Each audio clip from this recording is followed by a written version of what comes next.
Assalamualaikum warahmatullahi wabarakatuh.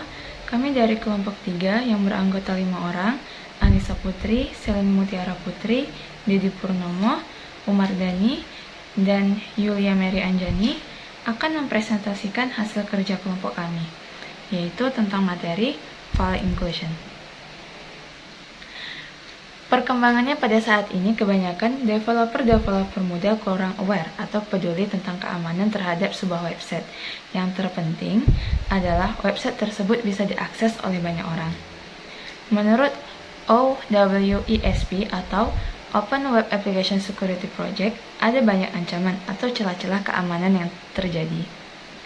OWESP sendiri adalah sebuah organisasi yang fokus pada keamanan web.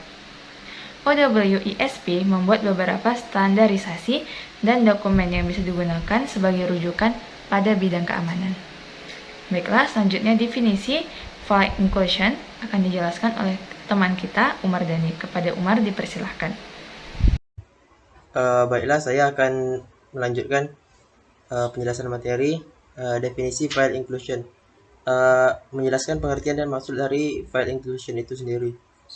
File inclusion adalah sebuah kerentanan file inklusi, jenis web kerentanan yang paling sering ditemukan untuk mempengaruhi aplikasi web yang bergantung pada scripting runtime. Jenis-jenis file inclusion. Konsep dasar remote dan local file inclusion. Definisi RFI dan LFI.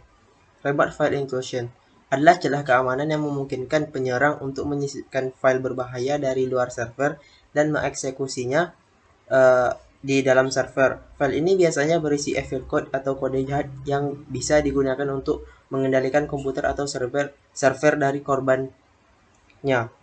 Kemudian ada LFI atau Local File Inclusion, adalah sebuah celah keamanan yang memungkinkan penyerang untuk bisa membaca atau melihat file-file yang ada di dalam server, termasuk file-file yang sifatnya sensitif. Baiklah, selanjutnya akan dijelaskan oleh rekan saya. Selanjutnya, dampak remote file inclusion. Dampak dari celah ini salah satunya adalah penyerang bisa mengakses secara langsung file-file sensitif, bahkan bisa memanipulasi file-file tersebut, melihat database, mengubah hak akses, dan yang paling parah adalah mengambil ahli server. Selanjutnya, dampak local file inclusion. Dampak dari serangan LFI adalah terbacanya file-file sensitif yang ada di server. Contohnya, file-file sensitif yang ada di server Linux. Salah satu contohnya adalah file /etc/password. Pada file ini terdapat informasi-informasi sensitif seperti username, password yang dienkripsi, user ID, group ID, dan lain sebagainya. Informasi tersebut tidak boleh diketahui oleh orang yang tidak berhak atau tidak memiliki akses ke server. Bagian selanjutnya adalah pengetahuan yang harus dimiliki untuk melakukan penyertaan file atau file inclusion. Nah, pengetahuan yang pertama yaitu pengetahuan tentang permintaan HTTP, dan yang kedua pengetahuan tentang bahasa pemrograman untuk membuat shell, yang ketiga adalah pengetahuan tentang direktori dari sistem operasi target. Selanjutnya, cara mencegah serangan file inclusion baik itu LFI maupun RFI. Cara mencegah RFI yaitu menggunakan operator str_replace. Jadi skrip yang dimaksudkan di atas itu saat attacker mencoba mengakses code itu tidak bisa karena titik-titik slash akan langsung diganti menjadi karakter kosong atau dihapus. Mencegah serangan RFI, cara terbaik untuk mencegahnya adalah untuk tidak pernah menggunakan data masukan seenaknya dalam file termasuk permintaan. Cara yang lebih aman untuk menerapkan suatu situs adalah dengan menggunakan sebuah array untuk memetakan parameter halaman dari link ke nama file yang sebenarnya di server. Nah, jadi tetap dalam keamanan skrip kita harus sanitasi dan validasi agar para attacker tidak bisa masuk dan mengobrak-abriknya. Baiklah, terima kasih kepada teman-teman yang telah menjelaskan apa itu file inclusion. Selanjutnya, simulasi file inclusion ini akan dijelaskan oleh Dedi Purnomo. Kepada Dedi, dipersilakan. Baik, di sini saya akan mensimulasikan tentang file inclusion itu sendiri. Baik, sini pertama kita membuka VirtualBox. Di sini kami menggunakan VirtualBox dan media DPWA. Di sini kita akan membuka Linux di VirtualBox itu sendiri untuk mengambil IP-nya. Pertama kita klik Start. Nah, di sini kita menunggu agak lama karena kita menunggu proses loading dari VirtualBox itu sendiri. Ini saya namakan Ubuntu PSI.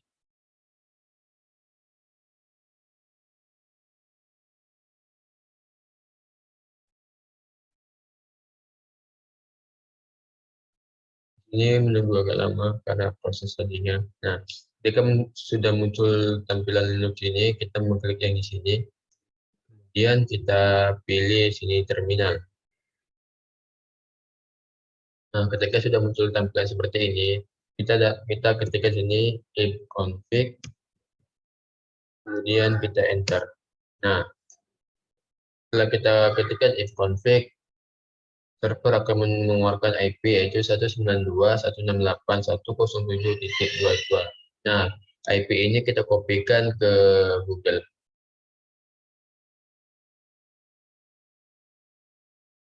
Ya, IP-nya yaitu 192.168.107.22. Kemudian kita select sini, kita buat DPWA agar login ke DPWA itu sendiri. Nah, ketika muncul ini, kita klik username ini, kita isi admin. Nah, kemudian passwordnya kita buat password. Pastikan password ini benar agar bisa masuk ke DPWA. Nah,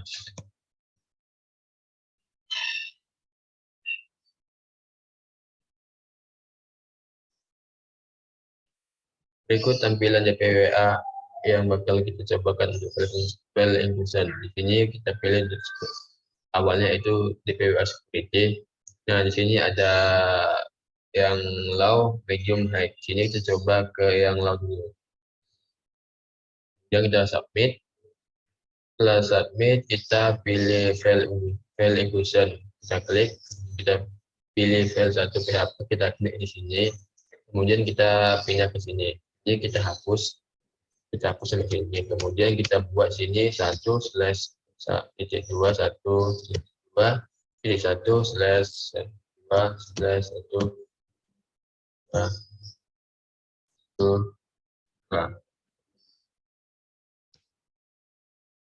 buat lagi titik 2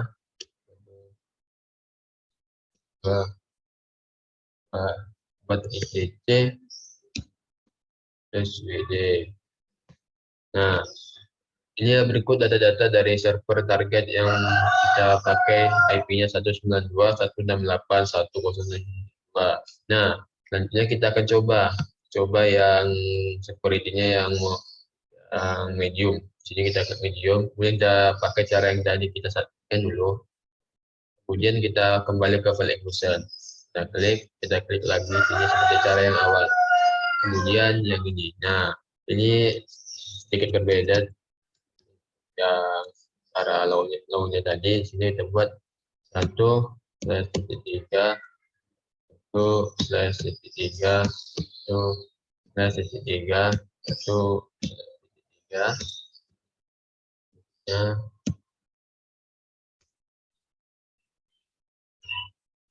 nanti tidak bisa, kita dapat menambahkan titik 1/ atau titik 3/.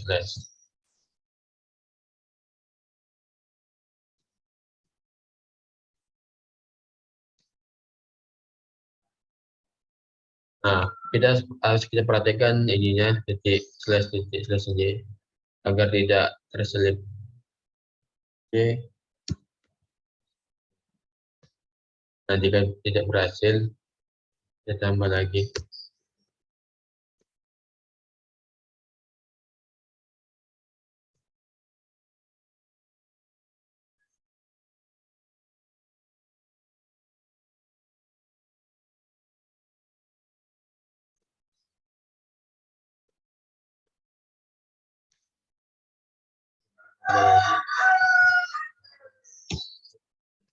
Nah, Ini, jadi teman-teman jika tidak muncul menampilkan data punya target kita, nah, teman-teman dapat menambahkan di sini. Jika nanti tidak muncul, kadang kita terselip, kadang pun kita kurang karena tidak terlihat. Jadi untuk yang mediumnya kita lebih terlihat lagi. Nah, selanjutnya kita coba yang high. Yang high ini kita kembali lagi ke DPW security. Kita klik di sini. Kemudian kita pilih lagi. Kita pilih high, kita klik, kita submit. Nah, caranya sama, kita klik file itu sendiri. Nah, setelah itu kita pilih yang ini, pilih sini. Oke, setelah itu kita push ini sampai sini aja. Terus kita tambahkan ini 2, terus tambahkan slash 3. Tuh, 2, 3, terus tambah lagi. Nah, ini dapat ITT /PD. Ini cara ini lebih simpel dari cara yang medium. Ini kita enter. Nah, berikut data-data dari komputer target kita yang high. Nah, mungkin itu saja yang bisa kami sampaikan tentang simulasi file inclusion sendiri. Jika ada kekurangan ataupun kesalahan, kami mohon maaf karena kami dalam proses belajar. Selanjutnya saya kembalikan kepada moderator. Terima kasih kepada Dedi Purnomo. Baiklah, sekian presentasi dari kelompok kami. Saran dan kritik sangatlah diperlukan oleh kelompok kami agar kedepannya menjadi lebih baik lagi. Jika ada kesalahan, kami mohon maaf. Akhirul kalam. Wassalamualaikum warahmatullahi wabarakatuh.